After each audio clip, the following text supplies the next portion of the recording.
Voy a hablarlo de Sí, lo dale, del dale. nombre y todo. Bueno, muy buenas noches a todos, qué bueno tenerlos por acá. Eh, pues solo queríamos comentarles, seguramente lo notaron en el grupo de WhatsApp que nuestro nombre cambió un poquito. Antes éramos Academia Guatemalteca de Medicina del Sueño y ahora pues cambiamos el logo e hicimos el cambio. Bueno, realmente el nombre es el original, el que siempre se pensó. Asociación de Profesionales y Especialistas en la Medicina del Sueño. Y ahora nuestras siglas son APMS, porque realmente esto es lo que somos, ¿no? Una asociación de profesionales que nos dedicamos y queremos indagar y saber un poquito más sobre la medicina del sueño.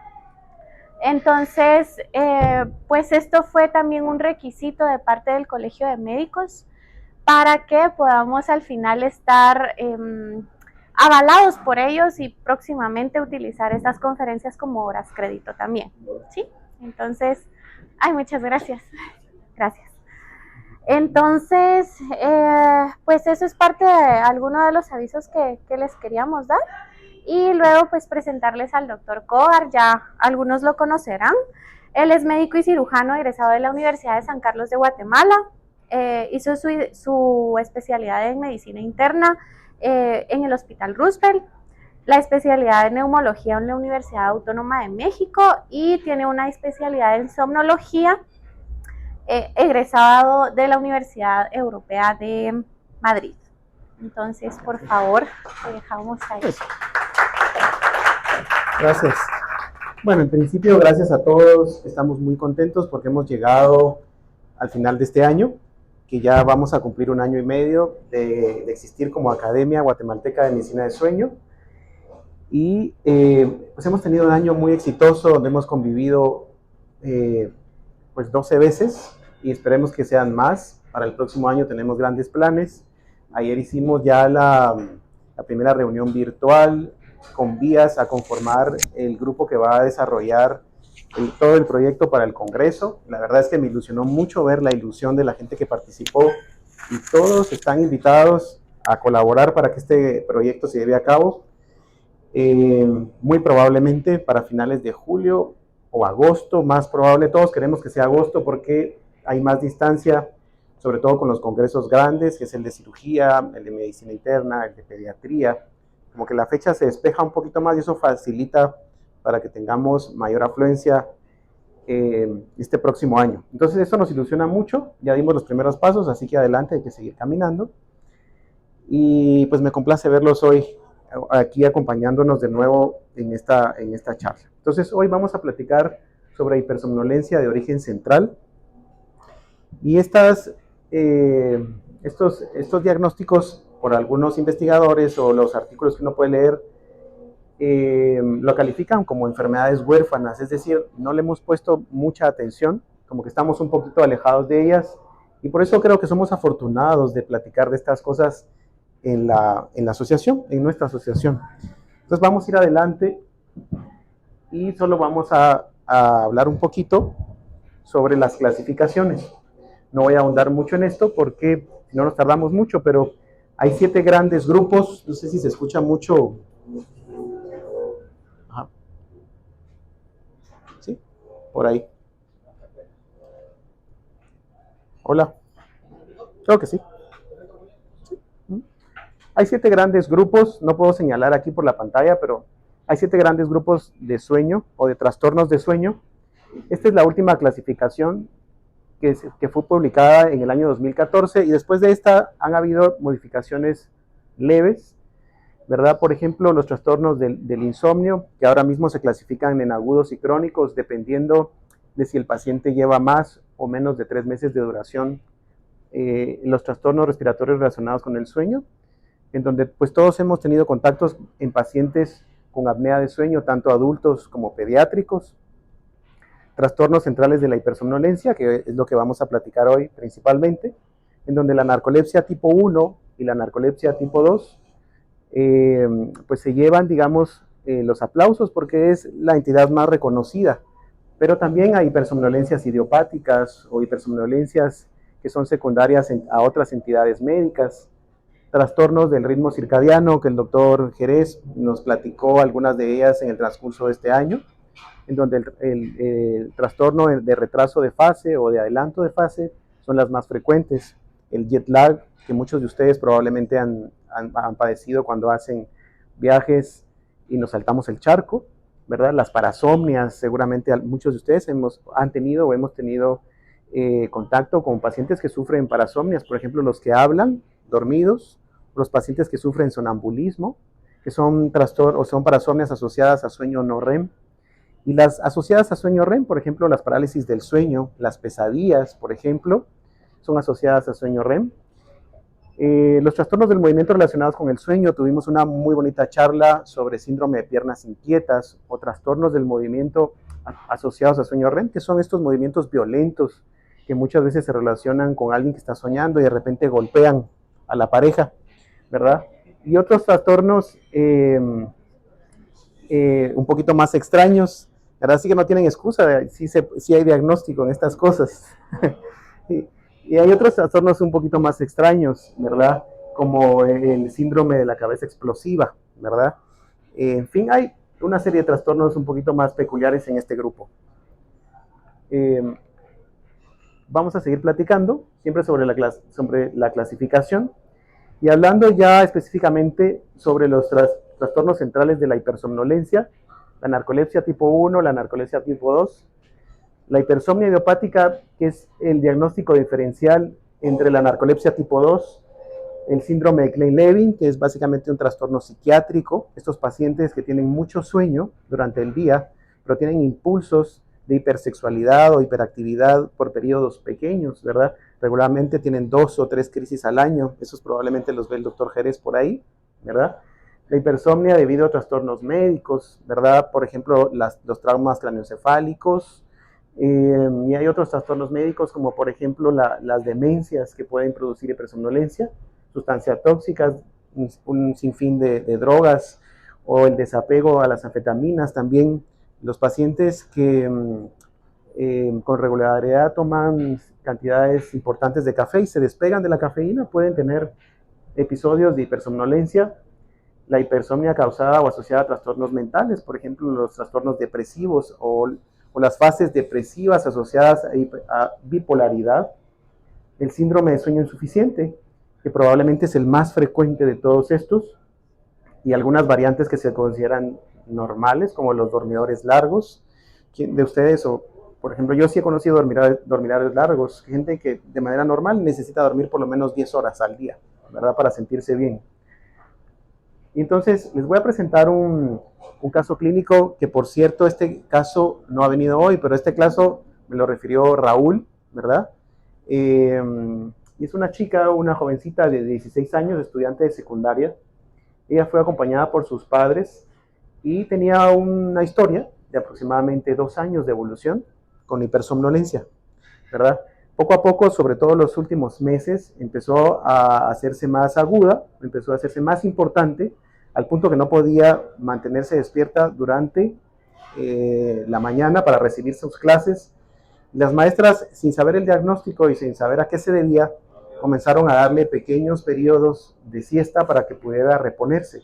Porque cuando se reponía, estos episodios parecían ser restauradores. Ella dormía 15 minutos, media hora, y después de esto, pues ella se reponía y seguía con su rutina escolar. Y hacía lo mismo durante la tarde.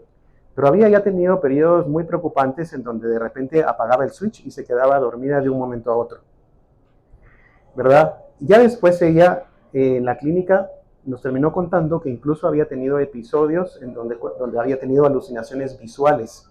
No le había contado a sus padres porque las alucinaciones le preocupaban. Ella había visto gente extraña caminando dentro de su casa y algunas figuras extrañas que empezó a esculpir, ¿verdad? Ella esculpía las alucinaciones porque sabía un poquito de esto y entonces esa era la forma como de descargar la ansiedad. Pero cuando los padres comenzaron a ver que el sueño era demasiado importante, pues decidieron consultar con nosotros. Entonces pensamos en narcolepsia desde el principio como una posibilidad, y para no hacer muy grande la charla nos vamos a enfocar en esto principalmente. Pues básicamente se califica como un trastorno crónico, neurológico, caracterizado principalmente por hipersomnolencia diurna y otros fenómenos anormales asociados a sueño REM. Sí, ¿verdad? Si no, nos quedamos sin esto. Mejor. Va. Vamos a apagar el... Sí, va. Entonces, es importante resaltar esto que son trastornos anormales o fenómenos asociados a sueño REM. Yo creo que aquí no voy a... Vamos a apagar. Bueno. Entonces, ¿por qué es importante que platiquemos de estas cosas el día de hoy? Miren ustedes lo difícil y lo tardado que es hacer diagnóstico, sobre todo en Europa. Miren países como por ejemplo en España, que en la década del 2000 al 2009 o 2010 hay un promedio de tiempo para hacer diagnóstico del inicio de síntomas al momento que se hace diagnóstico o se sospecha el diagnóstico de aproximadamente 13.5 años y no mejoró mucho, ¿verdad? No mejoró mucho porque hasta el 2018 se tardaban los españoles más o menos en promedio unos 11 años en hacer diagnóstico. Miren, Finlandia, por ejemplo, se tardaba 12.5 años en promedio y luego bajaron a 1.6. Como que hablar de estas cosas parece ser muy importante para que entre todos hagamos de mejor forma y más rápido el diagnóstico. Y vean en el recuadro de arriba de la derecha algunos de los estudios que han sido publicados y el promedio de tiempo que se tarda este tipo de cosas en hacer diagnóstico. ¿Verdad? Sigamos. Entonces, a propósito del sueño REM, es importante platicar un poquito de historia. Y a su derecha, o de derecha a izquierda, ustedes tienen al doctor Aserinsky. Él es, o más bien fue un médico judío de origen ruso, ¿verdad?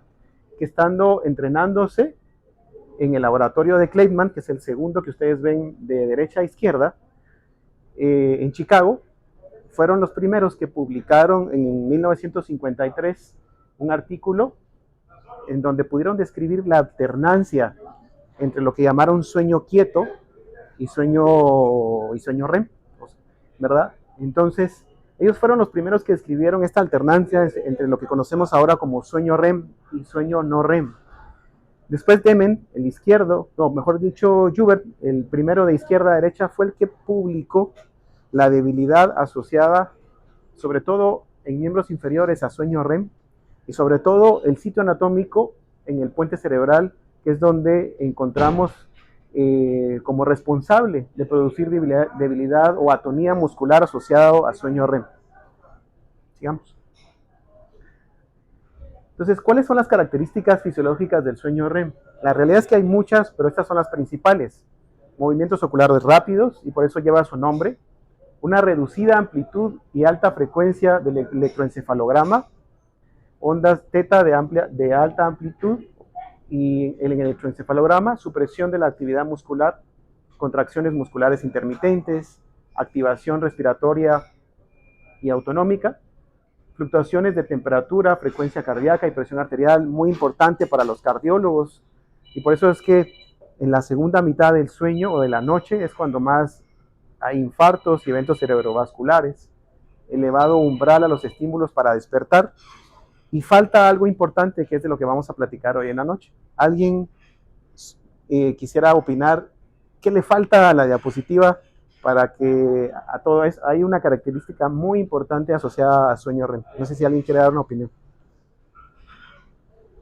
¿Si quieres seguir? Y es que durante el sueño REM soñamos, ¿verdad? También soñamos en ondas lentas, ¿verdad? Pero en sueño REM principalmente soñamos, ¿verdad? Entonces vean ustedes qué tan importante es el sueño REM, sobre todo al nacimiento. Más del 50% del tiempo pasamos en sueño REM cuando soñamos, ¿verdad? Una de las teorías es que el sueño REM está asociado al desarrollo del sistema nervioso central y por eso es tan importante, sobre todo en los primeros años, y empieza a disminuir al cumplir aproximadamente 4 o 5 años. Sigamos. A partir de los 5 años, la disminución del sueño REM ya no es tan importante, el porcentaje se mantiene, pero sí disminuye sobre todo el porcentaje de sueño N3, es el sueño de ondas lentas, y por eso es que nos volvemos hipertensos con mucha frecuencia, porque perdemos N3, y el N3 está asociado a la disminución de la presión arterial, sobre todo cuando dormimos, ¿verdad? en la primera mitad de la noche, porque N3 domina la primera mitad de la noche y sueño REM domina la segunda mitad. También se incrementa mucho donde dice guaso, es decir, el tiempo que permanecemos despiertos después de haber iniciado el sueño.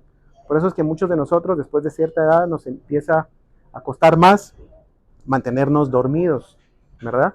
La latencia de sueño, más o menos en un promedio, es de un promedio de unos 15 minutos en un adulto de mediana edad, pero sobre todo en los extremos de la vida, tanto en los niños como en los adultos mayores, la latencia de sueño se puede hacer más grande. Y los estadios 1 y 2 se mantienen más o menos constantes durante toda la vida. Sigamos. Esto que están viendo ustedes es un hipnograma, es un ciclo de sueño del lado izquierdo, y básicamente podemos ver donde ven ustedes W, eso quiere decir que el paciente está despierto. Y vean ustedes la primera fase, perdón por no poder señalar, cómo a nosotros nos cuesta y hacemos principalmente o regularmente uno o dos intentos para llegar a N1, después llegamos a N2, ¿verdad? Y con un poquito de suerte hacemos sueño de ondas lentas. Los que son hipertensos o los que somos hipertensos, tenemos que investigar si estamos haciendo sueño de ondas lentas, porque esa es una de las causas más frecuentes. Empezamos a perder sueño profundo, ¿verdad? Al cabo de unos 90 minutos aparece una línea roja, que es el primer estadio REM. Es en promedio 1 hora y media para que tengamos el primer estadio REM. Y en el recuadro de la derecha, lo que vemos es un ciclo de no REM, REM, que más o menos ocurre en unos 6 a 8 episodios, dependiendo de cuánto durmamos en una noche. La primera fase del sueño, la primera mitad, en una noche de más o menos unas 6 a 8 horas, domina mucho el estadio 3. Y si ustedes ven de la mitad para la derecha, domina mucho más el sueño REM, ¿verdad? Sigamos.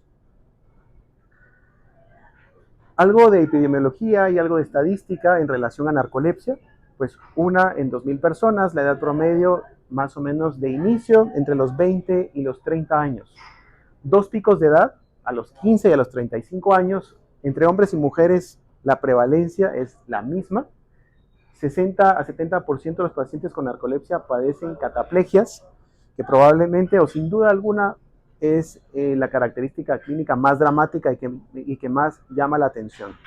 Cuando llegó nuestra paciente a la clínica, preguntamos exhaustivamente sobre la presencia de cataplegias o de cataplejías y realmente no logramos identificar un cuadro que correspondiera, aunque sí tenía episodios abruptos en donde entraba a dormir. Y ojo, porque las cataplegias pueden tener múltiples presentaciones, no solo la que clásicamente se presenta en los libros, y vamos a platicar un poquito más de ella conforme vayamos caminando. Cataplegia es básicamente la pérdida del tono muscular, ¿verdad? Asociado a sueño REM o a episodios intrusorios de sueño REM. Porque en estos pacientes lo que ocurre es que hay episodios intrusivos de sueño REM cuando están despiertos.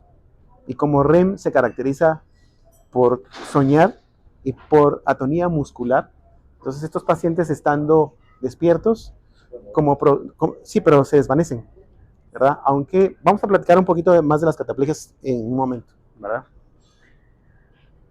La hipersomnolencia en estos pacientes, ojo, porque precede regularmente 3 años en promedio a las cataplegias, ¿verdad? Pero en la población pediátrica sí se han descrito un buen número de casos en donde comienzan a tener síntomas como cataplegias. ¿Me escuchan atrás? Sí. Raúl, no sé si hayas venido, pero este caso fue referido por tu persona a la clínica. Así que muchas gracias, ¿verdad?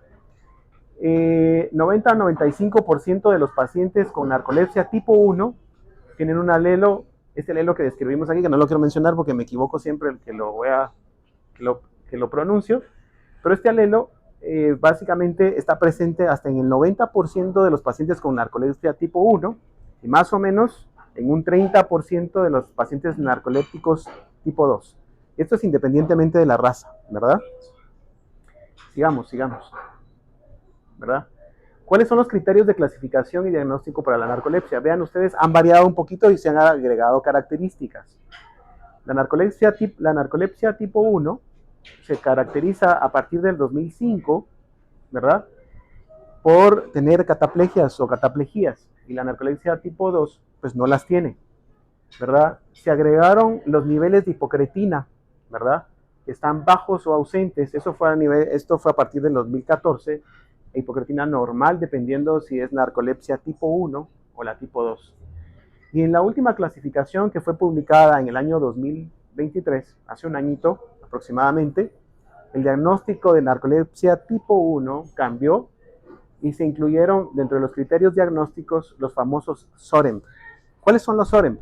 Básicamente, los SOREM pues son periodos de sueño REM intrusivos que se pueden detectar en una polisomnografía o en un test de latencias múltiples de sueño en los primeros 15 minutos de grabación a partir del momento en que se apagan las luces y el paciente empieza a dormir, ¿verdad?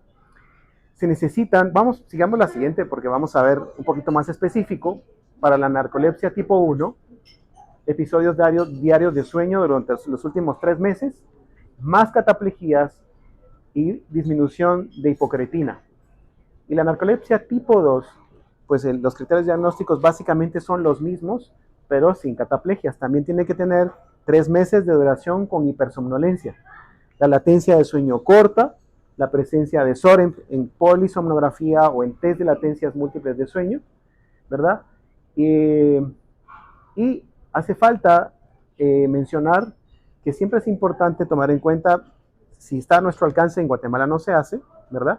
Pero sí podemos buscar este alelo asociado a un problema autoinmune, ¿verdad? Que es el DQ10602, que fue el que vimos hace un ratito en la diapositiva anterior, ¿verdad? Sigamos. ¿Cuáles son las características más importantes de la narcolepsia? Miren, el 100% casi de los pacientes con narcolepsia van a tener hipersomnolencia diurna. Más o menos un 70% podrían tener cataplejías, pero vean ustedes, siempre relacionado con sueño REM, ¿verdad? Alucinaciones hipnagónicas, es decir, al inicio del sueño, cuando se están quedando dormidos. También hay alucinaciones cuando se están despertando, sobre todo si se asocian a parálisis del sueño, que más o menos está presente en un 50%. Las parálisis del sueño específicamente pueden tomarse como eventos clínicos aislados, como una parasomnia, no asociado a narcolepsia. Y probablemente algunos de ustedes han sufrido parálisis del sueño. Yo en particular he tenido 2 o 3 episodios en mi vida. Uno de ellos durante los años en los que más turnos hacíamos en la residencia. Como no sabía nada de esto, me asusté mucho. Después empecé a comprender que esto podía pasar, ¿verdad? Y es importante mencionar la fragmentación de sueño. Vamos a hablar un poquito más detenidamente de esto en una diapositiva próxima. Sigamos. ¿Cuáles son las formas etiológicas asociadas a la narcolepsia? Pues la narcolepsia esporádica idiopática es la más frecuente, más o menos un 90%, ¿verdad? La narcolepsia familiar, pues sí se describen algunos casos importantes. Tener un familiar con narcolepsia eleva más o menos de 1 a 2%, pero esto representa más o menos un 20 a 30% más que la población en general de sufrir narcolepsia. La narcolepsia secundaria, ya dijimos que incluso trauma de cráneo puede producir, ¿verdad? Pacientes con Parkinson, por ejemplo, pacientes con demencia de cuerpos asociados a cuerpos de Levy pueden padecer narcolepsia secundaria, ¿verdad? Y algunos síndromes hereditarios mucho más raros, ¿verdad? Sigamos. Vean ustedes los trastornos médicos causantes de narcolepsia tipo 1 y tipo 2, no son pocos, así que algunos hay que tenerlos presente, ¿verdad? Por ejemplo, las distrofias, síndrome de Prader-Willi, narcolepsia tipo 2, Parkinson, atrofia multisistémica, en fin, hay algunos trastornos que sí se pueden asociar a narcolepsia. Sigamos. Entonces, desde hace ya algún tiempo sabemos que la narcolepsia puede presentarse en un contexto inmunológico. Este fue un estudio publicado en el 2012 que hace referencia a un grupo de 54 jóvenes menores de 20 años en quienes desarrollaron narcolepsia asociado a la vacunación contra influenza. Esta vacuna, la vacuna Pandemrix, que se utilizó en el norte de Europa, principalmente en Finlandia, algunos pacientes en España también desarrollaron narcolepsia, ¿verdad? y esencialmente desarrollaron la narcolepsia más o menos de 8 a 17 veces más que el promedio de sus pares en chicos y en niños, y 2 o 3 veces más en la población adulta, ¿verdad? También se asocia índices altos de anticuerpos antiestreptococo. Así que puede ser, como muchas otras enfermedades raras, asociado a un estímulo inmunológico. ¿Verdad? Sigamos. Y en el contexto de narcolepsia, hablar de hipersomnolencia es muy importante, porque es el síntoma que prácticamente todos los pacientes los van a tener. Y es importante mencionarlo porque una vez la hipersomnolencia se inicia, estos pacientes son hipersómnicos el resto de su vida. Puede mejorar muchísimo si el paciente empieza a llevar a cabo algunos hábitos que le ayuden a superarlo, como por ejemplo las siestas durante la mañana o durante la tarde. Regularmente empieza 2 o 3 años, excepto en la población pediátrica, que sí puede empezar después de las cataplegias, ¿verdad? Es importante esto porque algunos diagnósticos diferenciales, como la hipersomnia idiopática, sí pueden mejorar cuando duermen, o mejor dicho, no mejoran nada en relación a los pacientes narcolépticos. Los pacientes narcolépticos sí pueden mejorar, y los pacientes con hipersomnia idiopática o no. Entonces eso es una característica clínica que los hace diferentes, ¿verdad? Sigamos, ¿verdad? Vean ustedes el inicio de la hipersomnolencia y el inicio de la cataplejía. Hay una diferencia de más o menos 3 años, pero la mayoría tienen los picos alrededor de los 10 a los 14 años, o entre los 15 y los 19 años en este estudio publicado en el 2002, ¿verdad? Sigamos, ¿verdad? Y esto es una cataplegia, es una forma gráfica, ¿verdad? Es importante mencionar que la mayoría de veces son bilaterales, se pierde el tono de manera completa, aunque hay cataplegias parciales en donde solo pueden tener facies cataplégicas, sobre todo en la población pediátrica, o pueden ser unilaterales, pueden ser dispares en donde solo una parte del cuello o de la cara. Generalmente los pacientes, sobre todo los chicos, pierden el tono y caen al piso o pueden caer al piso, pero hay algo muy importante, nunca se pierde la conciencia, ¿verdad? La conciencia permanece activa y se ha demostrado que estos pacientes tienen un estímulo muy importante, sobre todo estímulo histaminérgico, y eso hace la diferencia entre los pacientes con narcolepsia y los pacientes o las personas normales como nosotros, que tenemos sueño REM, pero los niveles de histamina se reducen cuando estamos durmiendo. Estos pacientes tienen un estímulo sobreagregado o sobreincrementado que los hace permanecer despiertos durante todo el evento, ¿verdad? Sigamos. Y este es un episodio de un test de latencia múltiple de sueño. Esta es una forma gráfica, no es uno real, pero básicamente en la parte de abajo pueden ver ustedes cómo se pierde el estímulo asociado a contracciones musculares que pueden ser detectadas sobre todo en los electrooculogramas en la parte de hasta arriba, ¿verdad? Sigamos. ¿Cuál es la fisiopatología de la narcolepsia?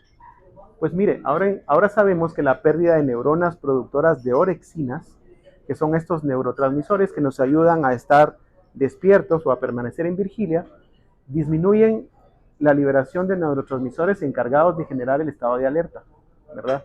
Entonces, la pérdida o disminución o ausencia de orexinas también genera una pobre regulación del sueño REM a nivel del tronco encefálico, ¿verdad? Para que un paciente desarrolle narcolepsia, tiene que haber perdido aproximadamente un 70 a 80% de las células productoras, por lo menos en la narcolepsia tipo 1, y más o menos un 20 a 30% de la narcolepsia tipo 2, ¿verdad? Emociones positivas activan la corteza prefrontal y estas a su vez estimulan la producción de orexinas, además de la amígdala.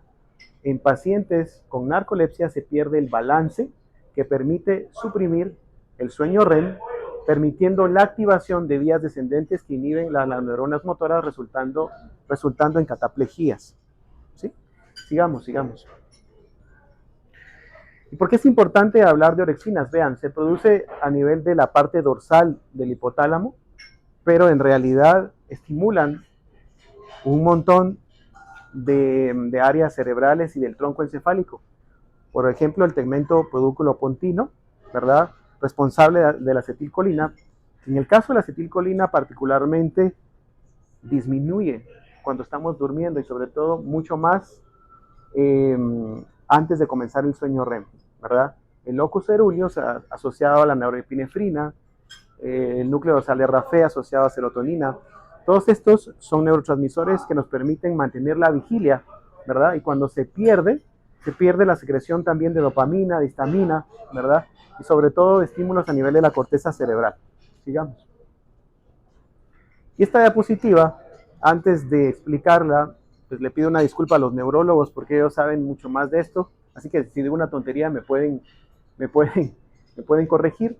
Pero hoy sabemos y conocemos mucho mejor la fisiopatología de la narcolepsia. Y sabemos que el núcleo sublaterodorsal y la cara ventral de la médula, que están localizadas a nivel del puente, así como la cara ventral de la médula, son los dos sitios nucleares o medulares para la producción de sueño REM y la disminución del tono muscular durante estos episodios, ¿verdad? Y esto que vemos en círculo, ¿verdad? Que mencionan los libros como REM OFF, que básicamente está constituido por la zona gris ventral periaqueductal, productora de GABA, el tegmento laterodorsal y el locus coeruleus, es lo que conforma como REM OFF, ¿verdad? Y estos reciben estímulo de dos lugares, de la amígdala y de orexinas. La amígdala regularmente las inhibe y las orexinas regularmente los excita. Si perdemos el estímulo de las orexinas, entonces vamos a tener estímulos no deseados del núcleo sublaterodorsal, que a su vez tiene proyecciones hacia la médula produciendo pues atonía muscular durante el sueño REM y también cuando estamos despiertos. Así que se pierde el balance entre la inhibición y el estímulo hacia los sitios anatómicos productores de sueño REM. Sigamos platicando.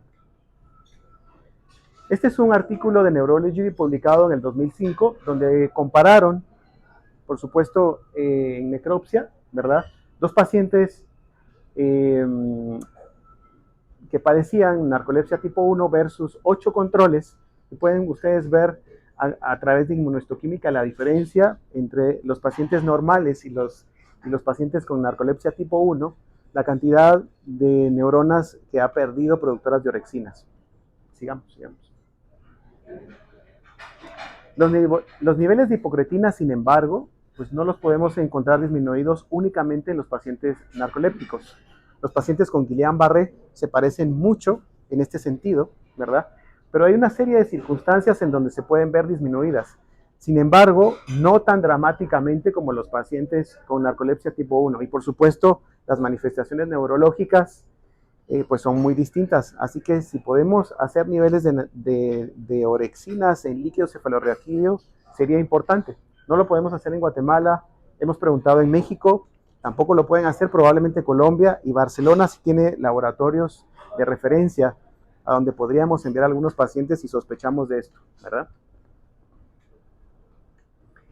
¿Alguno de ustedes ha sufrido parálisis de sueño? Yo supongo que sí, ¿verdad? Sobre todo los residentes, los que hemos hecho turnos, ¿verdad? Y tiene múltiples, pues hay múltiples artistas que han hecho referencia a las parálisis del sueño.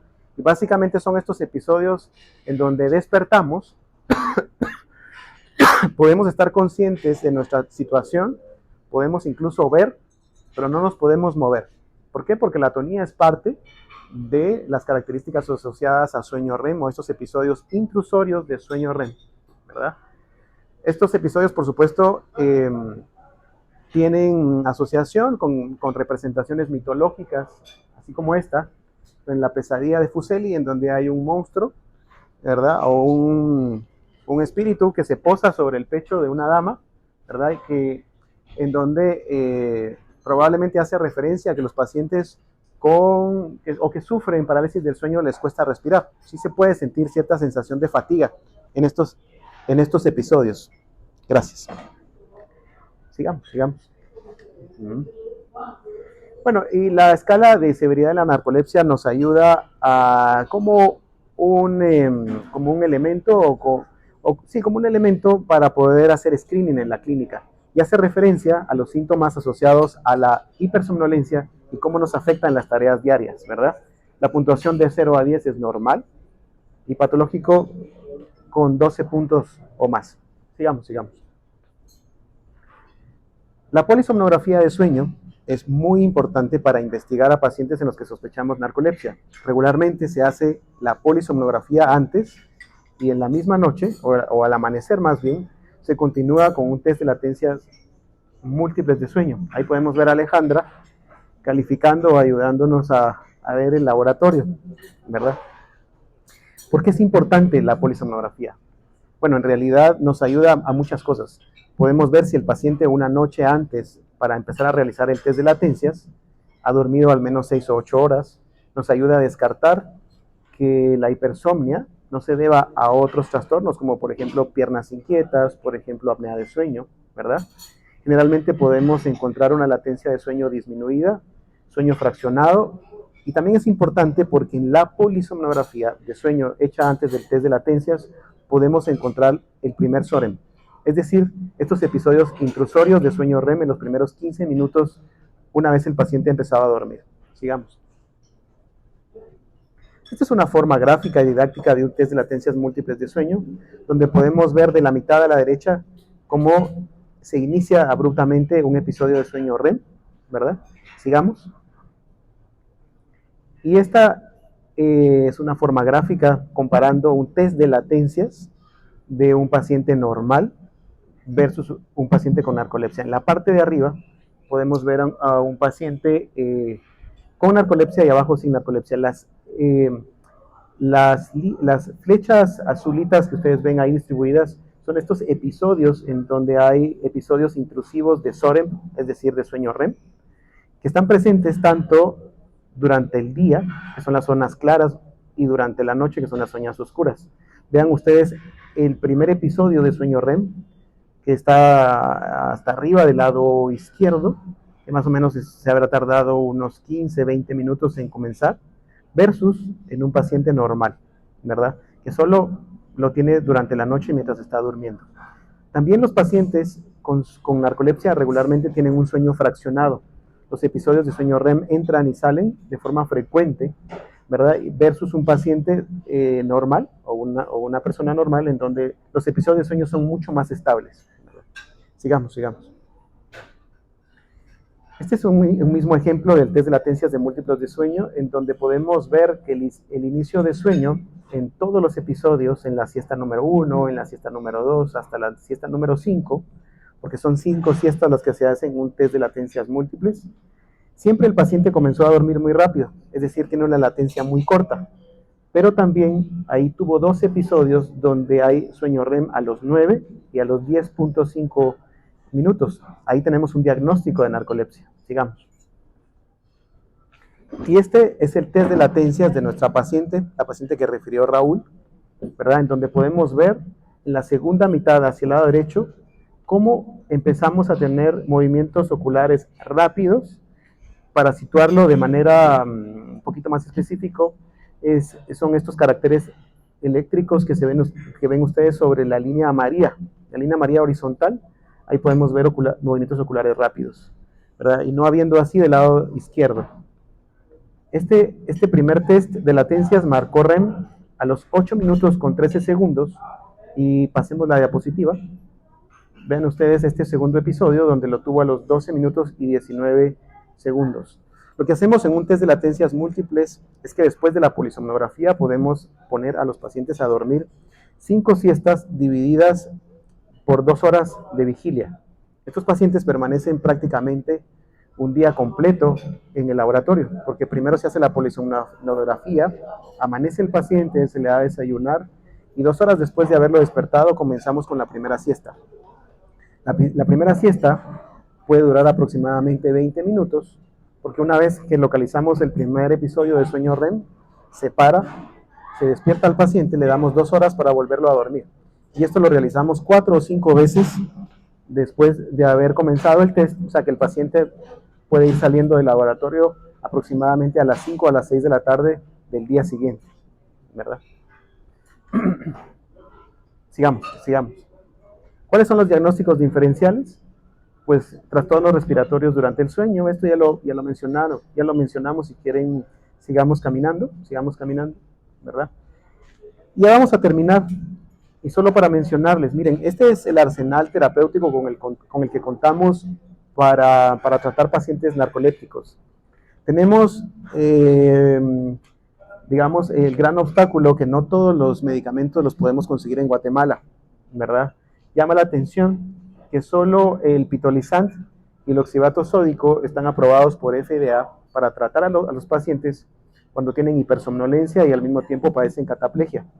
Sin embargo, vale la pena resaltar que la Academia Americana de Sueño recomienda todos estos, ¿verdad? Así que tanto en adultos como en chicos podemos utilizar el modafinilo, el pitolizant también, el oxalato de sodio, pero sobre todo en niños está indicado o está recomendado utilizar metilfenidato o anfetaminas principalmente, ¿verdad? En nuestra paciente utilizamos modafinilo y después utilizamos metilfenidato. Ha costado mucho encontrar metilfenidato en Guatemala, pero hay metilfenidato en México y se puede traer, que es lo que más nos queda cerca. Y este mismo arsenal terapéutico lo podemos utilizar con hipersomnia idiopática, que son estos pacientes que, contrario a los pacientes con narcolepsia, no se reponen con las siestas. Esos pacientes pueden tener periodos mucho más largos durmiendo, 24, 48 horas durmiendo sin despertar, o se despiertan de muy mal humor y se vuelven a dormir, ¿verdad? Y lo mismo sucede con los pacientes que tienen hipersomnolencia o hipersomnia residual, por ejemplo, después de incluso haber recibido tratamiento con CPAP por apnea de sueño, o por síndrome de resistencia de la vía superior o hipersomnolencia asociado a roncopatía, etcétera, etcétera. Así que este tipo de medicamentos los podemos utilizar, ¿verdad? Sigamos. Bueno, en el síndrome de Klein-Levin igual, solo que está descrito que podemos utilizar litio, por supuesto. Hipersomnia postraumática, igual el modafinilo o el modafinilo. No sé si alguien quiere hacer un comentario al respecto, pero básicamente compartimos el mismo arsenal, sobre todo el modafinilo está recomendado en casi todas estas circunstancias. Esta es la recomendación de la Academia Americana de Sueño y sigamos con la siguiente. Esta es la recomendación de la Academia de Sueño Europea, que básicamente comparte los mismos medicamentos recomendados igual que la Academia Americana, ¿verdad? Tiene medicamentos de primera línea, medicamentos de segunda línea, ¿verdad? En Guatemala probablemente hay mucha más experiencia usando modafinilo, ¿verdad? Tarda un poco, algunos días o semanas incluso en hacer un efecto ideal. Probablemente por efecto el oxalato de sodio se prefiera. El problema con el oxalato de sodio es que son 2 dosis, una al inicio del sueño y otra 2 horas o 3 horas después de haber comenzado. Pero en realidad el arsenal es el mismo, ¿verdad? ¿Y qué tenemos a futuro? Bueno, sigamos un poquito, sigamos otro poquito, sigamos. Agonistas de los receptores de orexinas, una nueva opción terapéutica. Este fue un estudio fase 2 que se publicó el año pasado, en donde se le hizo un test de mantenimiento despierto a los pacientes. Cabe mencionar que en los test de mantenimiento despierto está incluido dentro del test un test de latencias múltiples de sueño. Y estos medicamentos han demostrado ser efectivos, ¿verdad? Haciendo un cambio estadísticamente significativo en el test. Es decir, los pacientes permanecen mucho más despiertos y también permanecen despiertos en la escala de Epworth, que es una escala que se usa para medir hipersomnolencia. Pero tienen el gran problema que han empezado a producir hepatotoxicidad, ¿verdad? Y urgencia urinaria. Entonces, es un elemento que debe eliminarse o mejorarse antes de comenzar a usarlos, ¿verdad? Y con esto, pues quiero terminar. Así que les agradezco mucho, buen provecho. Y quería saber si tenían por ahí alguna pregunta.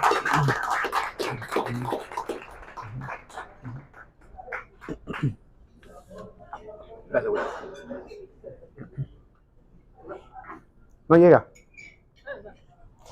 Una pregunta. Sí. Pueden haber crisis de narcolepsia. Muchas veces a los pacientes nos dicen, es que estaba parado y de repente se cayó. Sí. Muchas veces le atribuyen crisis compulsivas. En el caso de cardiología, a veces miramos síntomas neurocardiogenéricos. Y a veces puede ser crisis de narcolepsia. Hay episodios de estatus cataplégicos, ¿verdad? En donde los episodios son repetitivos durante pequeños periodos de tiempo, ¿verdad? Y sucede mucho en pacientes que abandonan el tratamiento, sobre todo el oxibato de sodio, ¿verdad? Estos pacientes están en riesgo. Y también hay algunos que de manera abrupta pueden presentarlos, sobre todo en población pediátrica, y los estatus cataplégicos pueden suceder en cataplejías parciales, es decir, los pacientes pueden tener fasias cataplégicas de manera repetitiva sin que necesariamente pierdan el tono muscular en las piernas. Entonces sí puede ser confundido con episodios convulsivos, ¿verdad? O con síncopes. Y por eso vale la pena, cuando tengamos la sospecha, hacer preguntas exhaustivas a los padres o a la gente que mantenga cercano a los chicos o a los adultos, ¿verdad? Para tratar de hacer esta diferenciación, ¿sí? Mira, yo te lo comento porque tengo un paciente que es médico. Ajá. Y él operando se desconecta así, se desmaya, se cae. Dijeron que eran convulsiones, lo trataron como crisis convulsiva, pero el encefalograma era normal. Otra vez lo vio un cardiólogo y le dijo, mira, te estás bloqueando, y le puso un marcapaso. Nunca lo utilizó porque los marcapasos llevan un registro y no hay datos de que el marcapaso entre. Yo le digo, mira, hacemos una prueba de síncope y miramos.